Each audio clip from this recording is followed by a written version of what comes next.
Sesungguhnya harta, dinar, dirham, uang di mana-mana selalu bikin hebat orang yang memilikinya.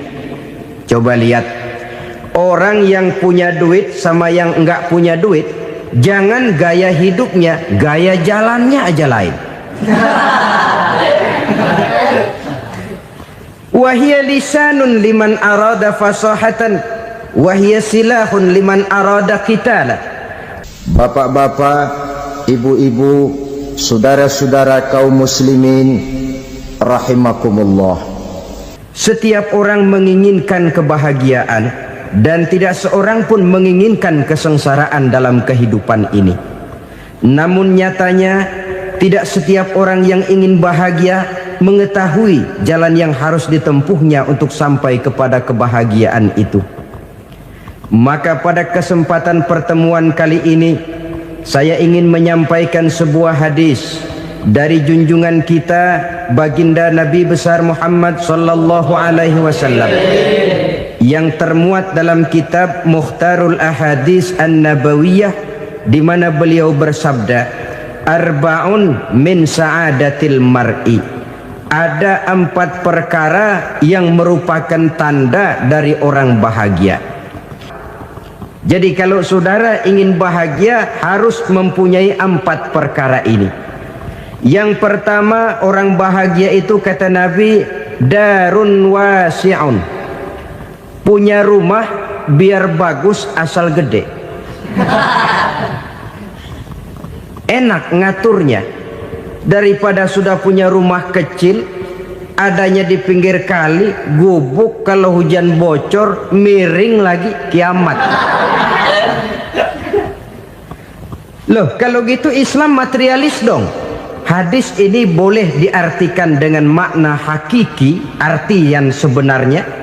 Boleh diartikan dengan makna majazi, arti kiasan. Kalau dia diartikan dengan arti kias, maka yang dimaksud darun wasi'un ay qalbun wasi'un. Rumah yang luas tidak lain daripada hati yang lapang. Karena di situ kunci kebahagiaan yang sebenarnya. Walaupun kita cuma tinggal di petak berukuran 2 kali 3 meter, kalau hati kita luas-luas rasanya rumah itu. Tapi biar rumah kita halamannya saja puluhan ribu hektar, ada kolam renangnya, kamar tidurnya tidak lagi terhitung. Kalau hati yang menempati rumah itu sempit, maka akan terasa sempit jugalah rumah itu. Tempat bergantungnya tidak lain adalah hati.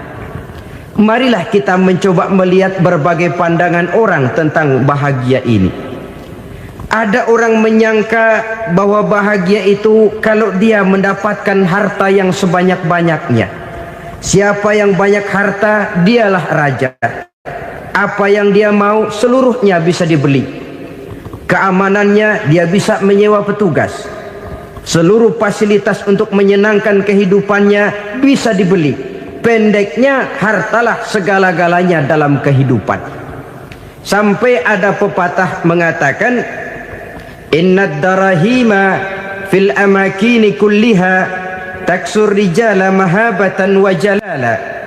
Sesungguhnya harta, dinar, dirham, uang di mana-mana selalu bikin hebat orang yang memilikinya. Coba lihat orang yang punya duit sama yang enggak punya duit, jangan gaya hidupnya, gaya jalannya aja lain. Wahia lisanun liman arada fasahatan, wahia silahun liman arada qitala. Uang adalah senjata yang paling ampuh bagi orang yang mau pergi perang, dan lidah yang paling fasih bagi orang yang mau bicara.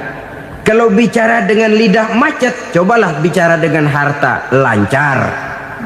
Sampai ada pepatah demikian, segalanya bisa diatur dengan harta. Maka di kalangan orang yang berpandangan semacam itu, seluruh kegiatan hidupnya hanya terfokus kepada bagaimana mengumpulkan harta yang sebanyak-banyaknya. Tidak peduli halal haram, tidak kenal sore pagi siang dan malam, tidak sempat sujud, jauh dari agama, jauh dari kehidupan yang bersifat ruhaniyah, jauh dari Allah dan sebagainya, sampai dalam Al-Quran dikelompokkan dalam kelompok yang dinamakan lumazah.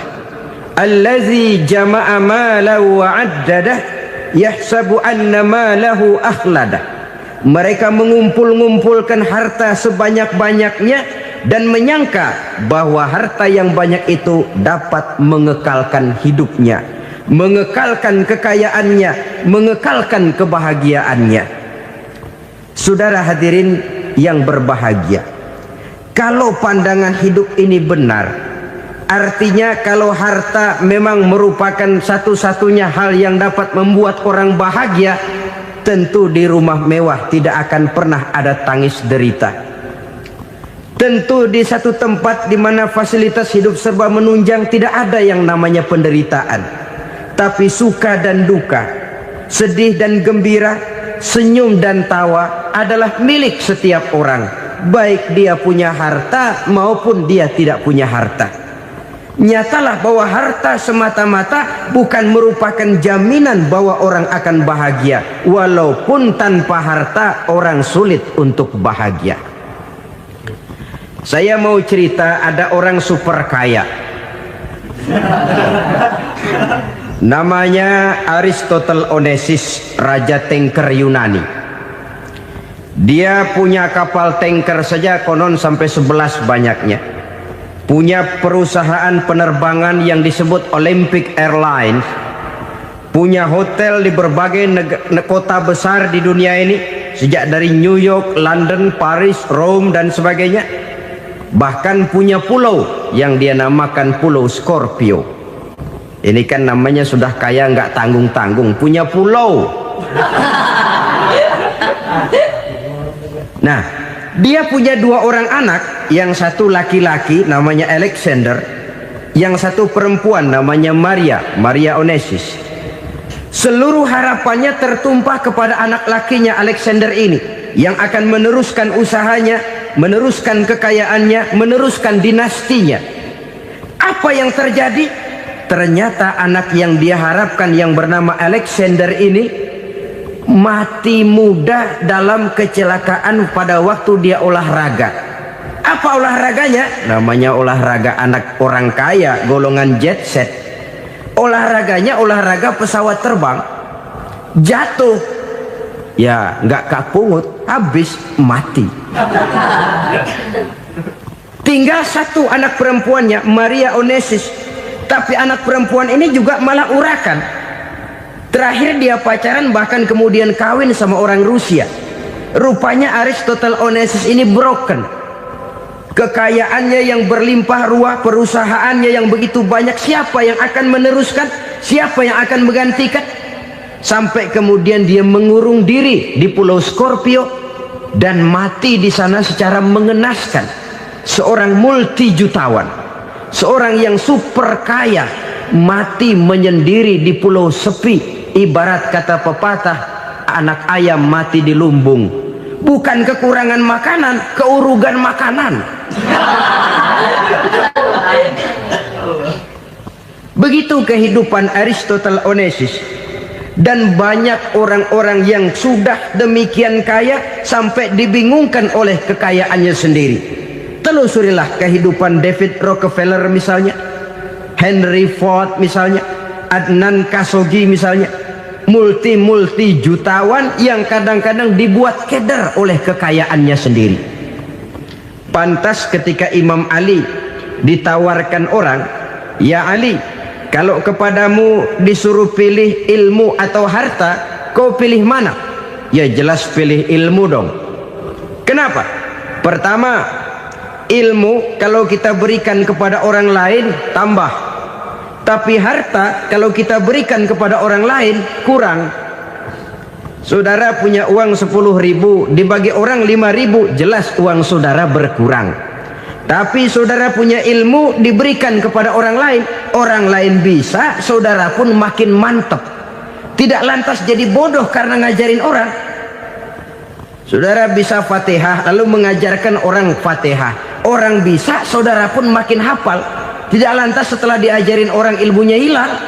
Begitu datang dia minta orang tolong ajarin saya Fatihah. Udah habis, nggak ada.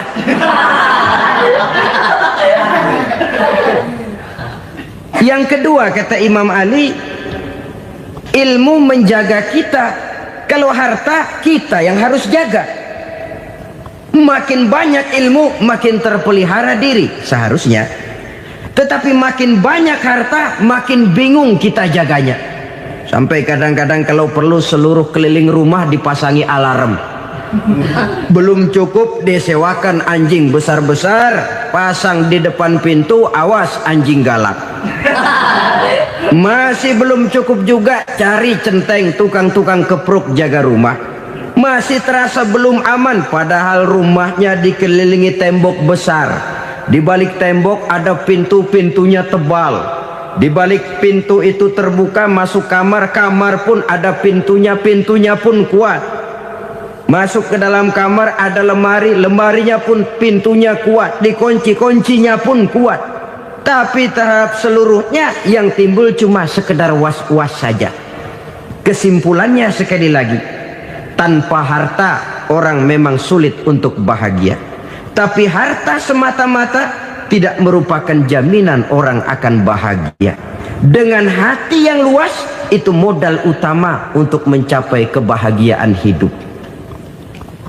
Orang yang hatinya luas, saudara-saudara, punya hati yang lapang, melihat kenyataan hidup ini, dia bersyukur senantiasa kepada Allah. Lantas tidak timbul hasud dan iri hatinya. Oleh karena itu jiwanya selalu lapang. Kalau tidak, cupik hati namanya, dangkal pandangan, tidak senang melihat orang lain dapat nikmat, dan itu sering dijadikan contoh. Kalau orang yang lapang dada, dia lihat tetangganya beli TV baru, dia berkata, alhamdulillah ya, tetangga kita beli TV, mudah-mudahan kita bisa ikut nonton. Lapang dadanya. Tapi orang yang sempit hati, lihat tetangga beli televisi, meriang. Enggak dia apa-apain, meriang. Besoknya dengar tetangga beli motor, makin sakit, ke rumah sakit. Lalu di rumah sakit dengar tetangganya beli mobil, mati. Disiksa oleh perasaannya sendiri. Orang kalau hati sudah sempit dalam hidup, kemanapun dia pergi, sempit rasanya medan kehidupannya. Kemudian kita melihat juga ada orang yang menilai bahwa bahagia itu katanya kalau punya kedudukan yang tinggi, pangkat yang agung, wibawa yang besar. Mungkin betul, tapi mungkin juga tidak. Bergantung kepada hati orang yang punya pangkat itu. Sama dengan harta tadi. Harta akan membawa bahagia kalau dia jatuh ke tangan orang yang berhati lapang. Tapi harta akan jadi bencana kalau jatuh ke tangan hati orang yang sempit. Pangkat akan membawa bahaya kalau jatuh di tangan hati orang yang sempit. Lebih dari itu, kenyataan mengajarkan kepada kita bahwa ternyata pangkat dan jabatan tidak selamanya memberikan kebahagiaan dalam kehidupan. Bahkan resikonya kelewat besar. Beberapa bukti kita bisa ambil dari para pemimpin dunia yang menjadi korban lantaran pangkat dan jabatan yang disandangnya. Saudara ingat Presiden Abraham Lincoln dan John Kennedy dari Amerika? Dibunuh orang. Park Chung-hee dari Korea Selatan, Ziaur Rahman dari Bangladesh, Anwar Sadat dari Mesir, terakhir Indira Gandhi dari India, menjadi korban dari pangkat dan jabatan yang disandangnya dari orang-orang yang tidak senang dia memegang jabatan itu. Dia akan mudah mengundang bencana. Sehingga pantas kalau seorang presiden terkemuka Amerika, Harry Truman namanya, dia mengatakan jabatan presiden itu, kata dia, seperti orang nunggang macan, naik macan. Harus kita taiki, kalau enggak dia bakal nerekam kita, ngeri katanya. Adapun orang yang hatinya lapang, kalau dia menerima pangkat dan jabatan, dianggapnya itu satu kesempatan untuk berbuat baik. Tapi orang yang berhati sempit, menerima pangkat dan jabatan, bukan kadang-kadang menerima, malah berusaha setengah mati mencapai dengan segala cara. Kalau perlu jilat atas, jilat atas. Jadi golongan sumuhun dawu. Jadi kelompok kulon nuwun, yes sir, yang kerjanya cuma oke bos. Kalau perlu jilat atas, jilat atas. Kalau perlu injak yang bawah, injak yang bawah. Perlu sikut kiri kanan, sikut kiri kanan. Yang penting pangkat dapat, jabatan dapat. Orang yang semacam ini, kalau sudah mempunyai pangkat dan jabatan, biasanya dia tidak menganggap itu sebagai amanah, tidak menganggap sebagai kesempatan berbuat baik, tapi malah kesempatan untuk memperturutkan hawa nafsunya yang dilatar belakangi oleh kesempitan hatinya tadi. Apalagi kalau orang memperoleh pangkat karena banyak mengeluarkan uang, seakan-akan pangkat dan jabatan itu sekarang macam proyek pakai tender. Siapa yang berani bayar segini naik, nggak berani minggir. Padahal logikanya, kalau orang mencapai satu jabatan karena banyak mengeluarkan uang, hampir bisa dipastikan bahwa setelah jabatan itu dia pegang, langkah pertama yang akan dilakukannya ialah berusaha bagaimana uang yang dia keluarkan supaya kembali. Ya paling kurang pulang modal dulu dong. Soal mikirin rakyat soal nanti, tapi ini modal harus pulang. Itu celakanya kalau orang memperoleh pangkat dan jabatan cuma karena banyak mengeluarkan uang. Jarang orang yang mempunyai keyakinan dan pandangan bahwa pangkat dan jabatan merupakan amanah. Jadi sekali lagi, pangkat dan jabatan mungkin saja membawa kebahagiaan kalau jatuh ke tangan orang yang berhati lapang, tapi bisa jadi bencana kalau dia jatuh ke tangan orang yang mempunyai hati yang sempit. Dan lagi-lagi stresnya hati yang lapang. Lalu sebagian orang, saudara, ada yang berpandangan katanya bahagia itu kalau jadi orang terkenal, mempunyai popularitas, menjadi idola di kalangan remaja, di kalangan orang tua, di segala lapisan masyarakat. Padahal makin populer orang makin terikat dia. Ya kalau macam kita ini kan nggak punya nama, nggak populer, tengah malam buta mau nongkrong di warung Tegal aman. Tapi pangkat, jabatan, kedudukan, popularitas menyebabkan kita diikat dengan berbagai macam peraturan. Cuma mandi sama ke WC saja yang nggak dikawal.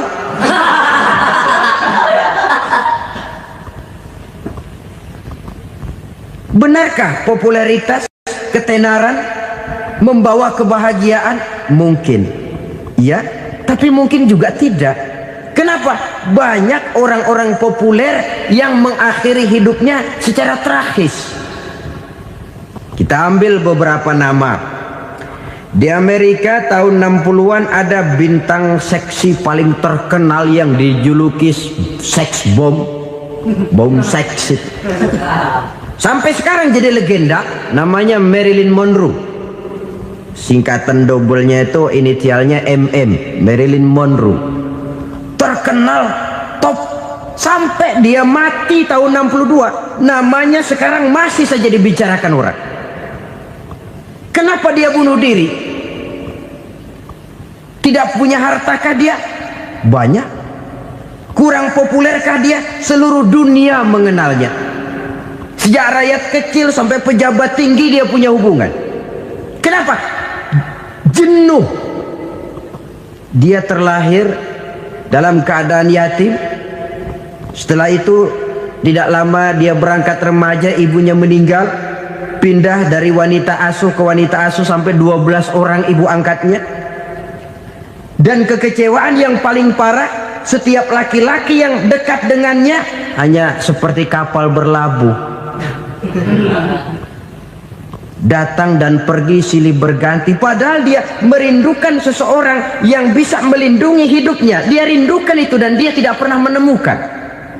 Itu yang akhirnya menyebabkan dia minum pil tidur kelewat dosis, minum obat tidur kebanyakan, ya tidur terus sampai sekarang.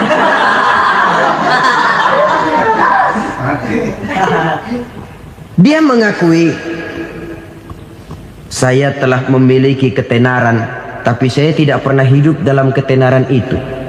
Saya pandai main sandiwara, tapi saya ingin hidup dalam alam yang real sebagaimana umumnya orang. Itu yang dia rindukan. Menyusul jejak yang namanya Marilyn Monroe ini, Billie Holiday, saudara kenal tentu, di rumah sakit dirawat. Dia juga minum obat overdosis, mati lagi. Jimi Hendrix minum obat tidur overdosis kelewat batas, mati lagi. Lalu yang menghanyutkan diri di danau, Janis Joplin dan Brian Jones. Ini orang-orang populer, orang-orang terkemuka yang mengakhiri hidup secara tragis, bukan karena tidak terkenal, mungkin karena sudah saking terkenalnya.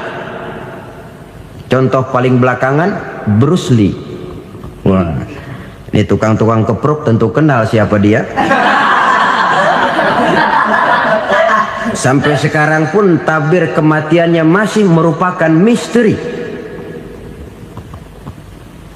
Dan yang masih hidup juga menunjukkan gejala yang aneh. Michael Jackson, rumahnya di Beverly Hills itu dijaga sedemikian rupa, dan dia selalu curiga kepada setiap makanan harus steril, bersih dari segala macam kimia. Kemana dia pergi, itu tukang-tukang kepruk sudah selalu menjaga dan mengawal, dan dia seakan takut menunjukkan mukanya yang asli.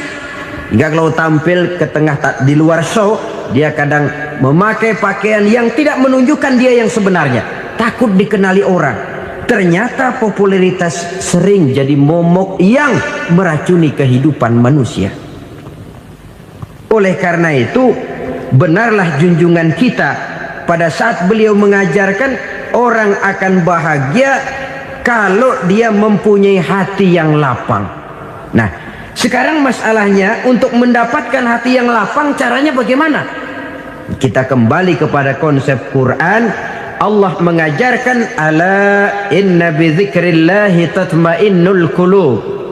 Ketahuilah bahwa dengan banyak mengingat Allah, hati akan tenang, jiwa akan lapang. Dengan kata lain, dekat dengan agama, merasakan kehadiran Allah dekat dalam hidup. Itu muara pertama untuk mencapai hati yang lapang. Ala inna bizikrillahi tatmainnul qulub. Jangan macam orang sekarang ingin mendapatkan ketenangan lalu tapak di puncak gunung, di gua-gua, di tempat sepi. Iyalah kalau nggak ada ular. Kalau tergigit ular berbisa, ketenangan belum, mati jelas itu. Islam positif untuk mendapatkan ketenangan. Ala inna bizikrillahi tatmainnul qulubi. Bahwa ketahuilah bahwa dengan banyak mengingat Allah, hati akan tenang, jiwa akan lapang, nuansa pikiran akan luas. Karena yang namanya bahagia ada dimanapun manusia berada. Di kampung ada bahagia, di kota ada bahagia, di ngarai, di lembah, di gunung, di hutan, di lautan, di angkasa luar, dimanapun bahagia itu ada kalau kita bermodalkan hati yang lapang ini. Dan hati akan lapang kalau kita dekat dengan agama. Dekat dengan harta buat sementara hati mungkin tenang, tapi ketenangan yang relatif dan temporer. Apalagi orang tiap kali tambah harta, tiap kali tambah rencana. Itu wajar. Mungkin sebelumnya saudara berpikir, kalau punya duit 5.000 enak nih. Begitu punya duit 5.000, aduh sayang kalau 10.000 aja. Tiap kali tambah harta, tiap kali lain rencana. Makin banyak rencana, makin menjauhkan kita dari yang namanya ketenangan. Padahal ketenangan merupakan unsur utama untuk mencapai bahagia. Dan ketenangan itu bermuara dalam hati manusia. Tengoklah kehidupan ini. Orang yang banyak harta dengan orang miskin, Berbedakah rasa sakit yang mereka tanggungkan? Rasanya tidak. Walaupun si kaya tidur di kasur empuk berselimutkan sutra mahal, sementara si miskin meringkuk di balai bambu yang keras dan kasar. Apabila maut datang, dia juga tidak pernah pilih bulu. Maut datang menjemput si kaya di singgasana keemasannya, dikelilingi oleh para pengasuh, dayang dan idang serta para pengawal. Dan maut pun datang menjemput si miskin papa sehingga ia tergelepar di tepian jalan. Kedua-duanya bernama mati. Kalau nyata bahwa sakit yang ditanggung si kaya tidak beda dengan sakit yang ditanggung si miskin, bukan harta semata yang membuat orang bahagia. Hati yang tenang, jiwa yang lapang penuh kedamaian karena banyak berzikir dan mengingat Allah, itu merupakan modal utama untuk mencapai sesuatu yang bernama bahagia.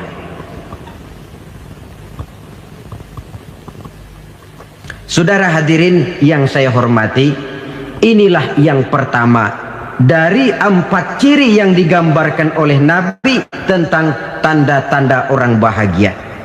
Dan harus berangkat dari yang pertama ini, hati yang lapang. Ini yang harus kita miliki lebih dahulu, baru nanti akan menyusul kepada poin yang ketiga, kedua dan selanjutnya. Sebab kalau hati sudah terisi dengan jiwa yang lapang, seluruh persoalan insya Allah akan bisa kita atasi dengan sebagaimana mestinya. Yang kedua sekarang, tanda orang bahagia menurut baginda Nabi, markabun syariah. Orang bahagia itu, kata beliau, punya kendaraan biar cepat asal lancar. Artinya kemana dia mau pergi mudah. Apa maksud hadis ini? Kalau kita kaji lebih dalam, kendaraan itu kan alat transportasi. Transportasi tidak lain adalah usaha memudahkan komunikasi. Pindah dari situ kepada teori bahwa manusia adalah zon political, makhluk bermasyarakat yang tidak bisa memenuhi kebutuhan hidupnya secara sendirian. Kita memerlukan keberadaan orang lain dalam kehidupan ini. Untuk memakai baju saja kita sudah perlukan petani yang tanam kapas, pabrik yang memintal kapas jadi benang, pabrik yang menenun benang jadi kain, sampai kepada mesin jahit, sampai kepada tukang jahit. Itu cuma untuk memakai pakaian saja. Tidak seorang pun di antara kita yang sanggup memenuhi kebutuhan hidupnya secara sendiri. Kita perlu orang lain. Maka kebebasan dalam arti mutlak, kebebasan tanpa batas, itu tidak mungkin ada dalam kehidupan. Karena kita mengadakan yang disebut interaksi sosial. Setiap kegiatan kita tentu melibatkan orang lain. Menurut kita barangkali kita bebas jalan di jalan raya semaunya, tapi orang lain berkendaraan pun merasa bahwa ini ada juga jalan haknya, dan begitu selanjutnya. Oleh karena itu, maksud dari kendaraan yang cepat ini adalah khulata'uhu ma'as solihin. Lingkungan pergaulannya terdiri dari orang-orang soleh. Pergaulannya luas. Kemana dia pergi ada temannya. Kesulitannya ada tempat dia cerita. Dan kesulitan kalau sudah diceritakan kepada orang lain, taruh kata orang itu tidak bisa menolong, namun menceritakannya kepada orang yang kita percayai, kan paling kurang sudah mengurangi beban jiwa, mengurangi tanggungan batin, merasa masih ada tempat kita cerita. Maka lebih baik orang awam yang mau bergaul ketimbang orang setengah alim tapi ngunci pintu.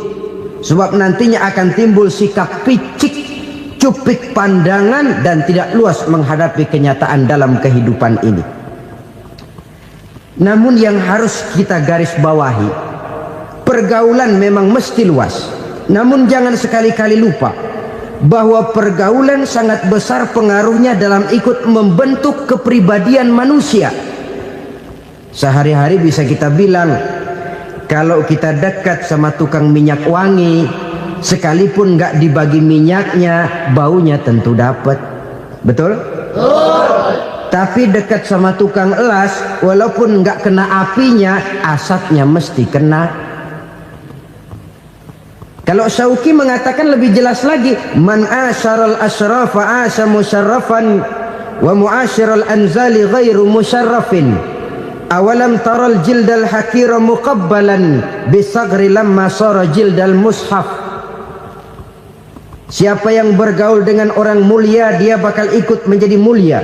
Tapi siapa yang berteman dengan orang hina, dia tidak bakal ikut menjadi mulia. Tidakkah kau lihat, kata Syauqi, kulit kambing yang hina pun dicium orang ketika menjadi kantong Quran. Kulit kambing hina, kalau dia sendirian gak ada yang mau cium. Tapi begitu dia bergaul dengan Quran, menjadi kantong Quran, dipakein minyak wangi, ditaruh di tempat yang tinggi, mau diambil dicium dulu, dibawa dengan penuh hormat dan hati-hati. Kulit kambing yang hina lantaran berteman dengan Quran, numpang mujur.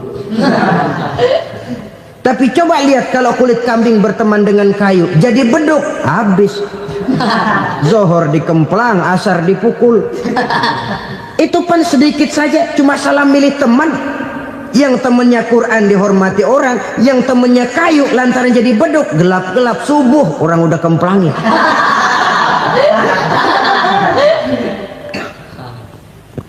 Maka terutama kepada adik-adik remaja yang masih mencari identitas diri, yang ibarat kaset masih kaset kosong, mudah diisi oleh apapun, pandai-pandailah memilih teman dalam bergaul. Karena banyak orang yang tadinya baik-baik, ketika terseret dalam pergaulan dengan orang yang tidak baik, kebaikannya menjadi lentur dan luntur. Tapi berapa banyak bajingan-bajingan tengik, orang-orang yang berlumur noda dan dosa, tiap hari melakukan maksiat, namun bergaul dengan orang yang baik-baik, pada akhirnya sedikit demi sedikit beringsut dan berangsur dia terbiasa mengikuti kebaikan-kebaikan. Saya tekankan ini kepada remaja karena mereka masih mencari identitas diri. Apa yang mereka lihat mereka mau, apa yang mereka dengar mereka ingin tahu. Coba lihat kehidupan remaja. Pulang nonton film Rambo, pengen jadi Rambo, gagah, maunya belekai melulu. Pulang nonton film Superman, pengen bisa terbang. Pulang nonton India, nyanyi melulu. Wajar, mereka masih mencari identitas diri. Saya ini sebenarnya siapa? Lingkungan, pergaulan akan membentuk itu. Karena itu pandai-pandailah bergaul, karena ia sangat besar pengaruhnya dalam ikut membentuk kepribadian manusia. Apalagi sifat yang jelek lebih cepat menularnya ketimbang sifat yang baik. Sifat yang baik, watak yang soleh itu lambat sekali untuk menular. Tapi yang tidak baik, kan prosesnya mah kalau remaja biasanya mula-mula dengar. Karena dengar lalu pengen tahu. Karena pengen tahu lalu ngeliatin. Begitu ngeliatin kan pengen nyobain. Setelah nyobain ketagihan. Nah, ini prosesnya. Yang namanya ganja, morfin, narkotik, awalnya kan begitu. Mula-mula dengar, katanya kalau sudah fly to the sky, sudah melayang ke langit, katanya disitulah puncak kebahagiaan. Mulanya cuma dengar. Karena dengar pengen tahu. Karena pengen tahu lalu ngeliat, kumpul sama orang yang suka ngeganja. Setelah ngeliat, nah pengen ngerasain. Begitu ngerasain enak juga, ketagihan. Kalau sudah ketagihan jadi penyakit kronis, bisa merembet kepada yang lain. Iya, kalau orang tuanya mampu untuk beli morfin, beli ganja. Kalau tidak kan pikirannya ngayap, jemuran siapa ya gue sahabat. Timbullah perbuatan-perbuatan negatif yang bermula dari salah pergaulan. Apalagi buat adik-adik remaja yang tinggal di kota-kota besar, yang pengaruh budaya, pengaruh kesenian, pengaruh struktur kehidupan yang nampak makin individualistis, di mana persaingan tajam, tensi ekonomi tinggi, orang mudah mengalami stres. Pandai-pandailah dalam bergaul, sekali lagi, karena ia sangat besar pengaruhnya dalam ikut membentuk kepribadian manusia. Orang bahagia punya kendaraan yang cepat, artinya punya pergaulan yang luas, dan lingkungan pergaulannya terdiri dari orang-orang yang soleh. Kemana dia pergi ada teman, kesulitannya ada tempat dia cerita. Tapi kalau sudah menyendiri, hidup sendiri, kesulitan dipikiri sendiri, bisa mati belum waktunya. Tidak ada tempat berbagi rasa, tidak ada tempat bercerita, tidak ada tempat mengurangi beban dalam kehidupan. Pantas betul kalau Islam sangat menggalakkan dan menganjurkan orang kalau sudah sampai waktunya itu untuk melangsungkan nikah. Kata Nabi, ya ma'syaras syabab man istata'a minkumul ba'at falyatazawwaj. Hai para pemuda, kalau sudah mampu memberi nafkah, kawinlah, nikahlah kamu. Kenapa? Sudah ada teman hidup, tempat berbagi rasa. Kesulitan kalau ada tempat cerita akan lebih ringan ketimbang kita telan sendiri, walaupun bobot kesulitannya sama beratnya. Saudara-saudara kaum muslimin rahimakumullah, inilah ciri yang kedua, punya kendaraan biar cepat asal lancar. Kemana kita mau pergi gampang. Dengan kata lain, setelah hati yang luas, pergaulan yang luas. Dua. Yang ketiga sekarang, tanda orang bahagia itu menurut Nabi, misbahun mudhi'un, punya lampu yang terang. Oh, itu enggak problem. Sekarang sudah zamannya listrik masuk desa, Pak. Lampu sudah terang semua. Betul, kalau itu yang dimaksud. Tapi tidak cuma itu. Karena lampu yang dimaksud di sini, lampu yang akan menerangi seluruh perjalanan hidup. Dan perjalanan hidup itu sudah dimulai sejak kita terlahir ke alam ini, sampai masuk ke alam barzah, kumpul di padang mahsyar, sampai ke akhirat. Lampu yang menerangi itu yang diperlukan. Kalau lampu, katakanlah yang paling top sekarang kan lampu jenis Mercury. Taruhlah itu di rumah kita, dia cuma menerangi rumah kita, menerangi hati pun tidak sanggup. Bila kita masuk ke alam barzah, alam kubur, sanggupkah si Mercury yang begitu terang menerangi alam barzah kita? Tidak sanggup lagi. Sanggupkah lampu yang ratusan watt, bahkan puluhan ribu watt menerangi kehidupan di padang mahsyar? Tidak akan sanggup lagi. Kalau demikian, yang dimaksud lampu yang terang di sini apa? Tidak lain amal soleh, kebajikan yang kita lakukan dalam hidup. Itu yang akan jadi lampu penerang. Di dunia nama kita akan terang. Jasad kita boleh hancur terkubur tanah, tapi nama kita akan dikenang orang. Begitulah kalau orang meninggalkan kebajikan dalam hidup seperti sekarang. Ribuan orang tiap saat berziarah ke kubur Imam Syafi'i, ke kubur Imam Malik, ke kubur Imam Ghazali, ke kubur orang yang baik-baik, orang yang soleh-soleh.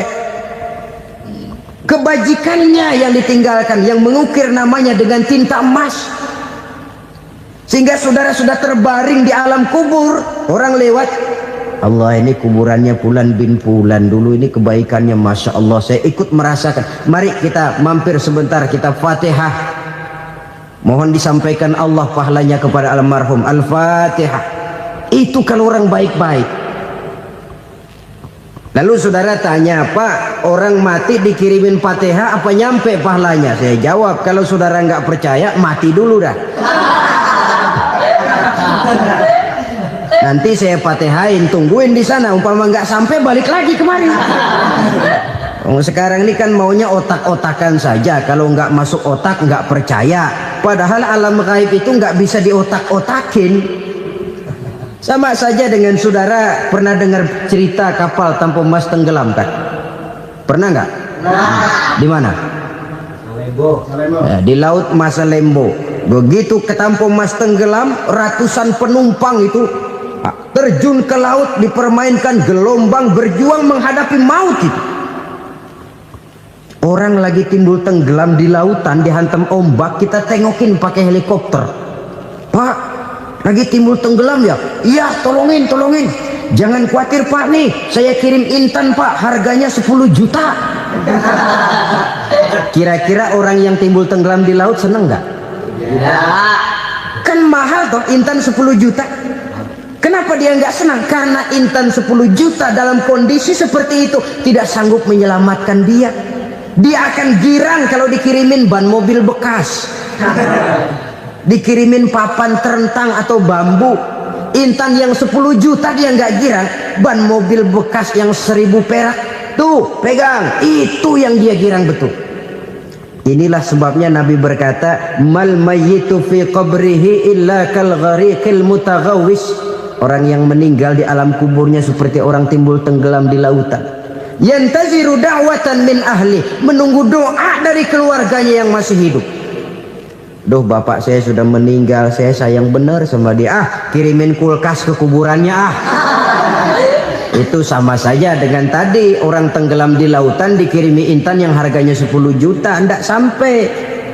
Begitulah kalau kebajikan yang kita tinggalkan dalam hidup, sudah mati pun kubur kita masih diziarahi orang. Tapi kalau jahat yang kita tinggalkan, boro-boro lah orang mau doa lewat dekat kuburan kita juga serem. Tuh bajingan no, dulu mati dipendem di situ tuh. Jangan lewat situ, ntar kesurupan, jangan. Lewat saja orang ngeri. Konon lagi membacakan Fatihah dan mengirimkan doa. Hidup pada hakikatnya adalah kesempatan untuk berbuat baik. Maka sekali kesempatan itu diberikan, manfaatkan dengan sebaiknya. Sebab kesempatan kedua tidak akan pernah ada. Kesempatan berbuat baik di sini, di akhirat sudah pembalasan namanya.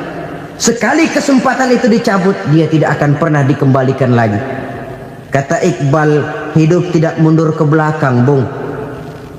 Berhenti diinjak orang, mundur hancur. Tidak ada kata mundur dalam hidup ini. Berhenti diinjak orang, mundur kecebur. Tidak ada kata lain, harus maju dalam kehidupan dalam artian yang positif. Hidup adalah kesempatan untuk mengumpulkan kebajikan yang sebanyak-banyaknya. Di situ nilai daripada manusia. Sekarang ini memang nggak kelihatan kok, orang yang banyak pahala sama yang banyak dosa nggak kelihatan kok. Barangkali kalau habis bikin dosa palanya pada benjol, mungkin orang takut sama dosa. Tapi sekarang sama saja, orang yang banyak dosa dengan yang nggak banyak dosa jalan bareng dari belakang, sama, nggak kelihatan beda.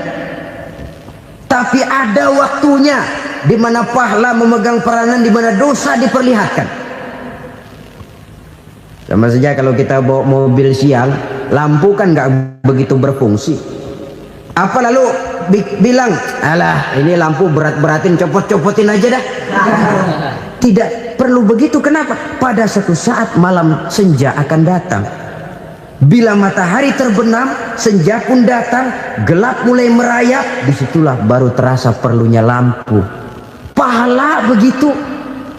Sekarang orang yang nggak ada pahalanya nggak kelihatan dalam kehidupan. Tapi pada suatu saat senja kehidupan akan datang.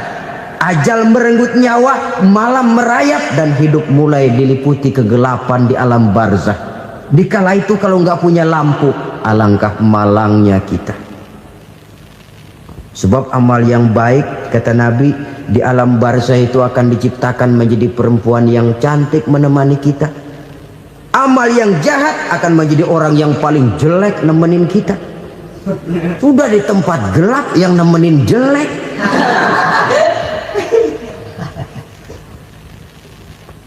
Kaum muslimin rahimakumullah.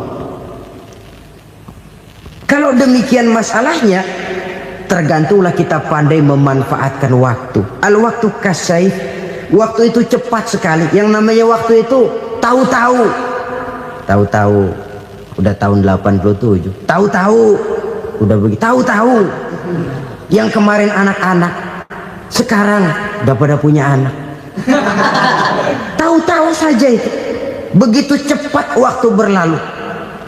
Kalau tidaklah pandai kita memanfaatkannya, akan rugi kita.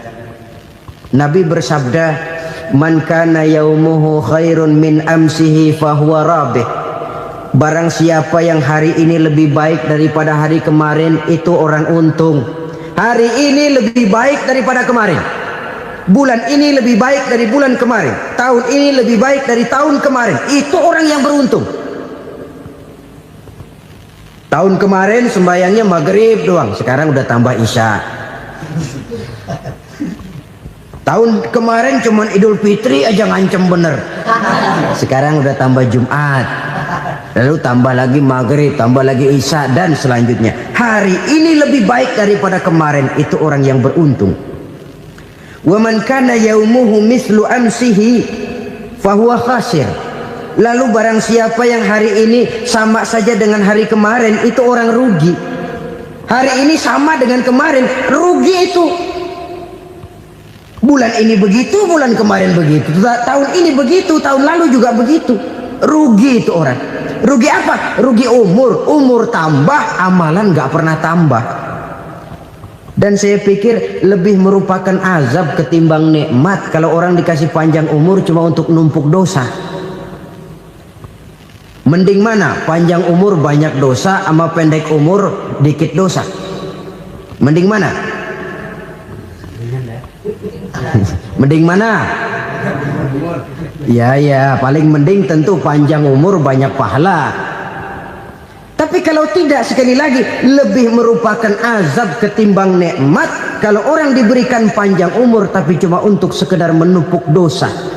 Kehilangan kesadaran bahwa dunia bukan terminal akhir dari satu perjalanan. Dia cuma halte di mana kita berhenti sebentar untuk menuju kepada terminal yang hakiki. Saudara-saudara kaum muslimin rahimakumullah, inilah lampu yang akan menerangi kehidupan, amal yang kita lakukan di dalam kehidupan.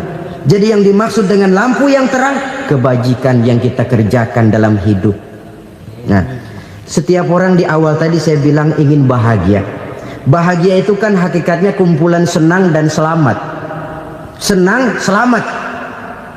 Apa bedanya? Senang tapi tidak selamat, nggak bahagia. Selamat tapi nggak senang, nggak bahagia orang.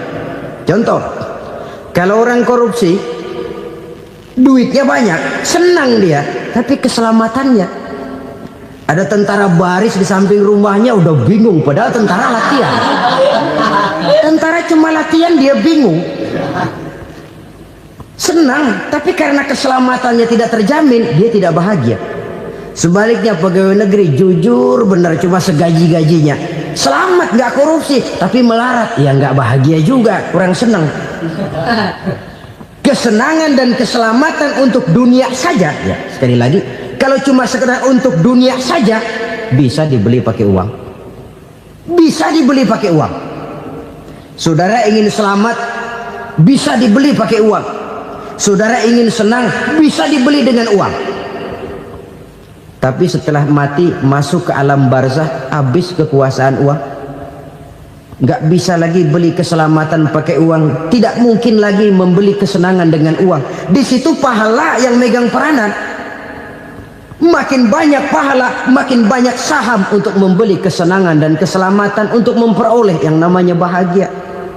Dan jangan lupa loh, di alam barzah kita nggak sebentar, menunggu datangnya kiamat. Loh iya, kalau kita begitu dikuburin terus kiamat datang, untung.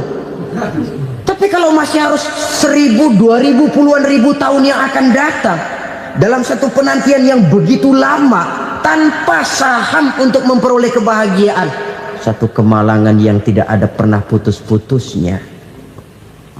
Janganlah tergelincir oleh kebahagiaan sebentar yang menipu dengan mengorbankan kebahagiaan hakiki yang berjangka panjang. Apa artinya senyum sejenak kalau harus ditebus dengan tangis seumur hidup? Biarlah kita minum jamu, pahit memang, getir memang, tapi kan besok badan sehat. Daripada sekarang minum sirup, manis memang, enak memang, tapi bibir pada jontor besok. Sirawan, batuk, nggak karu-karuan. Banyak orang tertipu oleh kesenangan yang sebentar, Padahal laisa kullu ma yalma'u zahaban. Belum tentu semua yang berkilat itu emas. Belum tentu semua yang gemerlap itu intan. Karena itu marilah manfaatkan kesempatan yang diberikan Allah ini untuk mengumpulkan kebajikan yang sebanyak-banyaknya. Yang terakhir sekarang, yang keempat, tanda orang bahagia kata Nabi. Zaujatun salihah. Orang bahagia itu tanda yang keempat kata Nabi, punya istri biar cakep asal taat. Sudah surga itu, cakep taat. Istri kayak gitu, kalau belum mati jangan dikuburin dulu itu. Sudah cakep taat lagi. Tapi kadang-kadang enggak, udah jelek ngadat melulu. Apa yang mau dipilih?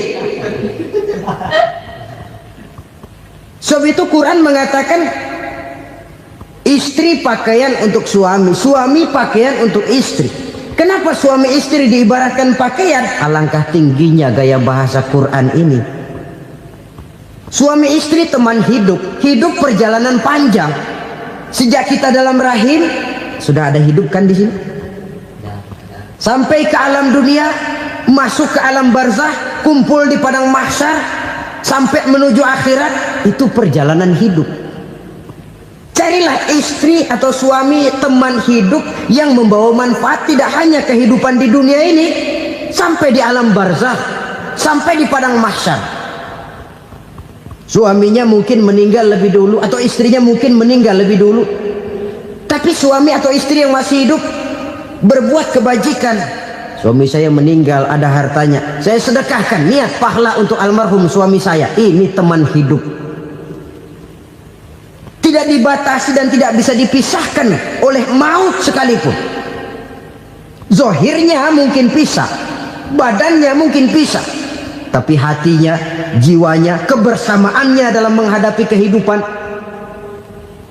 Karena itu saudara-saudara, bahasa Quran indah. Suami istri diibaratkan seperti pakaian. Apa fungsi pakaian? Pertama, pakaian jadi kebanggaan.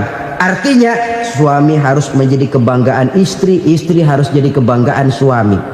Yang kedua, pakaian itu kan fungsinya menutup aurat. Artinya sesama suami istri harus saling menjaga kekurangan masing-masing. Jangan malah sesama suami istri saling membongkar rahasia dan aibnya sendiri-sendiri.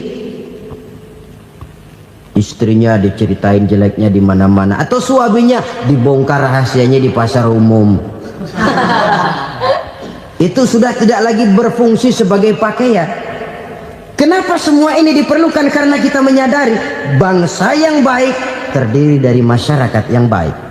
Masyarakat yang baik merupakan susunan dari warga yang baik.